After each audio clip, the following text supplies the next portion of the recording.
স্বর্ণের ডিম পাড়া হাঁসের গল্প আমরা অনেকেই শুনেছি। দিনে একটি করে সোনার ডিম দিত রূপকথার সেই হাঁস।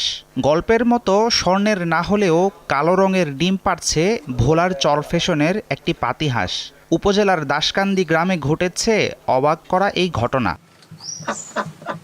গ্রামের সৌদি ফেরত আব্দুল মতিনের স্ত্রী তাসলিমা বেগম হাঁস মুরগি পালন করে যোগান সংসারের বাড়তি আয়। 10 মাস আগে প্রতিবেশী থেকে কিনেছিলেন 21টি হাঁসের বাচ্চা। এদেরই একটি গত 21শে সেপ্টেম্বর থেকে ডিম দেওয়া শুরু করেছে, কিন্তু ডিমের রং কালো। পারিবারিকভাবে আমরা 11টা হাঁস পালতেছি, তো এই হাঁসের বয়স 8 মাস চলতেছে। তো হঠাৎ করে প্রথম দিন আমি গত বুধবারে হাঁসের দরজা খুলে দিয়ে দেখি একটা ডিমটা কালো, অস্বাভাবিক আমার মনে হলো। তখন ডিমটা আমি ধুইয়া দেখি না, কালোই রয়ে গেল এবং কুচকুচে কালো ছিল। এবং পরবর্তী দিন আমি এলাকার লোকজন জানাজানি হয়ে যাওয়ার পরে লোকজন আসা শুরু করছে এবং দ্বিতীয় দিন আবার আরেকটি ডিম পাচ্ছে।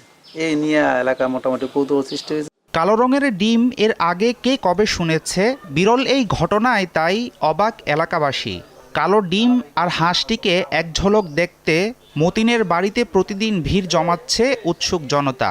প্রথম ফার্স্ট টাইম মতিন বের হাঁসের ডিম পাড়ার পরেই আমারই প্রথম ফার্স্ট টাইম জানাইছে। জানার পরে আমি বাসায় আসছি। বাসায় এসে ডিম দেখি, আসলে ব্ল্যাক কালার ডিম। ওনার হাঁস দেখছি, হাঁস দেখার পরে আমি দেখে অবাক হয়ে গেছি যে হাঁসে ব্ল্যাক কালার ডিম দেয়। তারপর দেখা আমি চলে গেছি।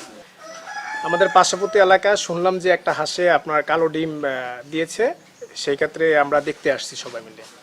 ঘটনাটা শোনার পরে আমি আসছি দেখতে এবং ধৈর্য দেখছি। ব্যাপারটা আমার কাছে খুবই অলৌকিক মনে হয়েছে, আশ্চর্যজনক। দেখার পরে কালো ডিম হাঁসের দেখে আমি খুব অবাক হয়েছি। এটা মানে বর্তমান প্রেক্ষাপটে তো আমি আর কখনোই দেখিনি এটা। কিন্তু বিজ্ঞান কি বলে? এটা কি অলৌকিক কোনো ঘটনা, নাকি আছে কোনো যুক্তিসঙ্গত ব্যাখ্যা?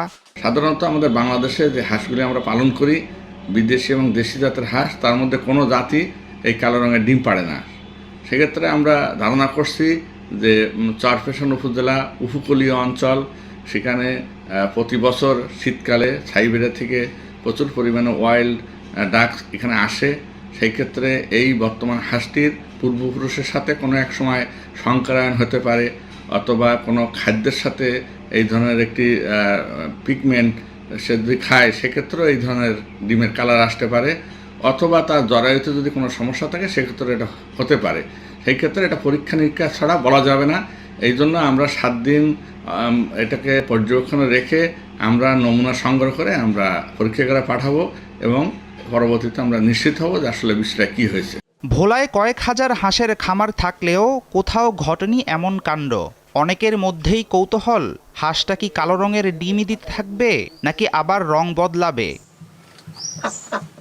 হাফিজুল ইসলাম, যমুনা নিউজ।